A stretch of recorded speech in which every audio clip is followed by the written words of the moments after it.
What happened to the cloth? Huh? What happened to Kawhi? They triple teamed him the whole game because they knew Toronto knows 13? Just how deadly he can be. Took 6 shots. LeBron come up a bum. I ain't going to get you 18, 19. Yeah, well, he's still bumming out. Unfortunately, yeah, we're going to have an update on LeBron, his ankle, how he's doing. We'll talk Cowboys. We'll talk a little Tebow. But you know what we need to begin with is it's getting messy in Green Bay. Aaron Rodgers' time with the Packers may be coming to an end as more reports swirl about his unhappiness with the team. And a lot of people are chiming in. Tom Silverstein of USA Today, who has been connected to the team for years, said the Packers need to be ready to move on. And meanwhile, Terry Bradshaw called Rodgers weak for getting this upset about the situation. And former Packers quarterback Brett Favre said, quote, if he has a grudge, whether it be against the organization or a player or an arch rival, family, friends, he ain't budging, even if it's resolved. But he feels like they have one up on him. He ain't gonna play. Shannon, some strong words from a lot of people. What should the Packers do here? Let it go. Move on.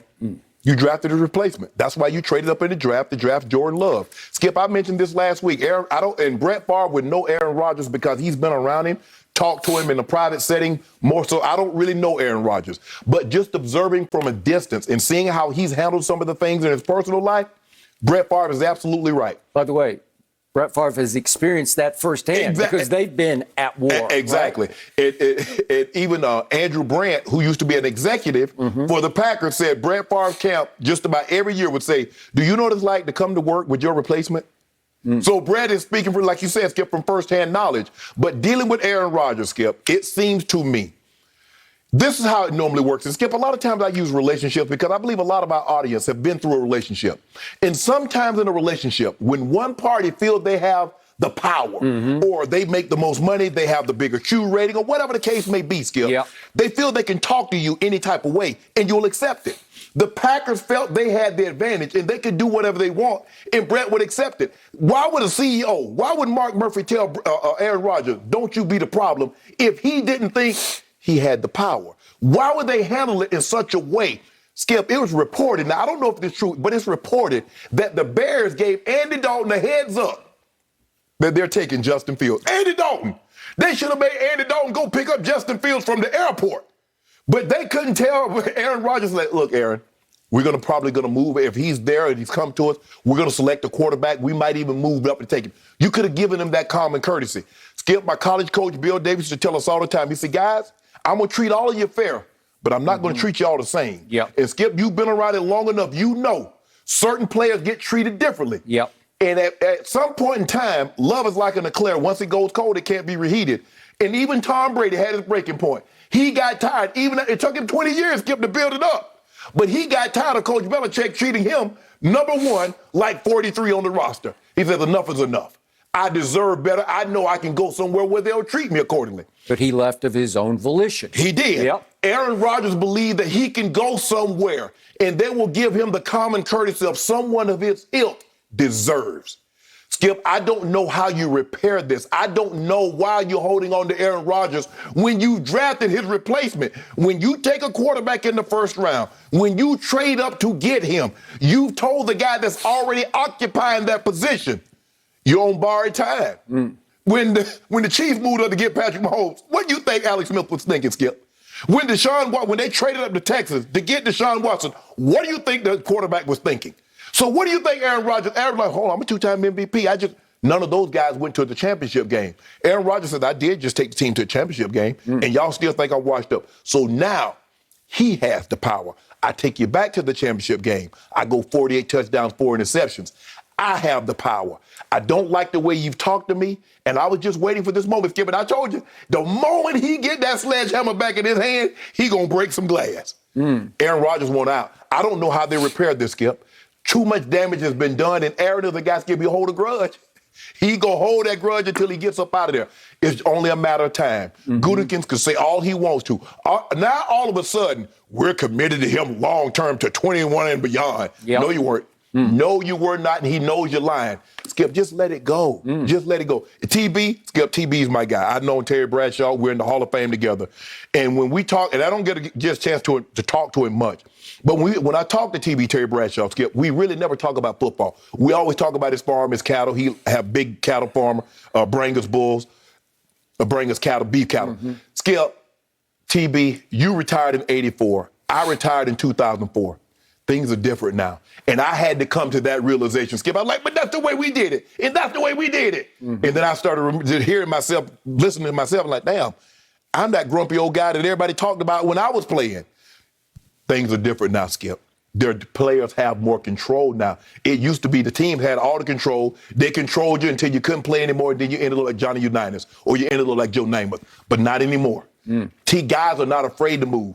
Joe Montana did not end up in 49ers. Emmitt Smith did not end up wearing Cowboy color. Some of the all-time greats, Skip, ended up in another uniform that we associate them with. Okay. It's over. You know it's over. I know it's over. The Pack need to know it's over. I don't know it's over, but maybe you're saying you in general know it's over, but don't lay it on me. You don't want it to be over because you know what's going to happen if he's still with the Pack and the Cowboys. Well, you once played for the Denver Broncos. You became a Hall of Famer as a Denver Bronco, later as a Baltimore Raven, but mostly as a Denver Bronco, right? You went into the Hall of Fame as a Denver Bronco. I went back, finished up for 2 years in Denver. Correct? Yes. And you are hoping against hope that somehow Aaron Rodgers winds up your quarterback as a Denver Bronco, because right now you are stuck with Teddy Bridgewater and Drew Lock. I told you he wouldn't work. Which one you want? Okay, so maybe that'll happen, because I think Denver would be first in line if they open up the auction to all comers. You know, come one, come all, take your best shot for Aaron Rodgers. And that well may happen maybe after June 1st. So let's go back to TB, the man you call him, Terry Bradshaw. I also have known Terry Bradshaw for a long, long time, back to our days. We used to play basketball with and against each other at Las Colinas Sports Club in Dallas, Texas, when he was first trying to get into this business as a commentator. And for our younger viewers, do not underestimate how great a football player he was, because he was a great football player. 4 Super Bowls that he won. And he lit up my Cowboys, especially in the second one, which was Super Bowl 13. He threw the biggest Miami party on my Cowboys, and those were 2 of the greatest teams on one field I've ever seen. So don't underestimate his credibility and the validity with which he speaks on this topic. So I loved, and I'm going to reiterate what he said yesterday, or is actually 2 days ago, on WFAN in New York. He said that Aaron being upset shows me just how weak he is. And his point was, he's a 3-time MVP, and he's worried about a guy they drafted last year in the first round. So Terry goes on to say, Pittsburgh drafted Mark Malone #1, which they did. It was the 28th overall pick in 1980. It was near the end of the line for Terry, but he saw that one coming. And in 77, they had drafted Cliff Stout. Terry can remember what he said, 3rd or 4th round. It's 5th round, but still, he was coming also. So he said, that they have him coming at me from all angles. I embraced it because when we went to practice, I wasn't worried about any of those guys. They didn't scare me a bit. That's Terry Bradshaw's confidence. Once upon a time, early in his career, he briefly lost his job to Jefferson Street Joe Gillum. Tennessee State, Nashville, Tennessee. Okay, so then he goes on to say, here's what I would do if I were the Packers. I wouldn't budge. I'd let him gripe, let him cry, retire. You're 38. Go ahead and retire. See you later. There's a big part of me that is so with that, like, go, Terry, go. I know it's old school. I know it's tough, but it's what made Terry Bradshaw, Terry Bradshaw. And there's a big part of me that says, just let it, like he goes on to say, hey, just let him retire and go do Jeopardy. And I'm good with that. You might be sort of what they call cutting off your nose to spite your face, because then you wouldn't have anything to show for it. Aaron wouldn't have anything to show for it either, if in fact he wants to go on playing football, and I'm not totally convinced of that.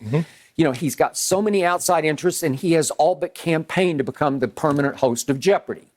I don't think he'd be great at it, but you do think he would be great. So just the mere fact that you, as a guy who was a guest contestant on Jeopardy, thinks that he could be a great Jeopardy host, okay, so he's got a shot there. That would be his second career. He says he could do both at the same time, because he had boiled it down to it take only 46 days a year to tape all the Jeopardy episodes for a whole year. I think he was just throwing that out there for the Packers, just in case y'all act funny.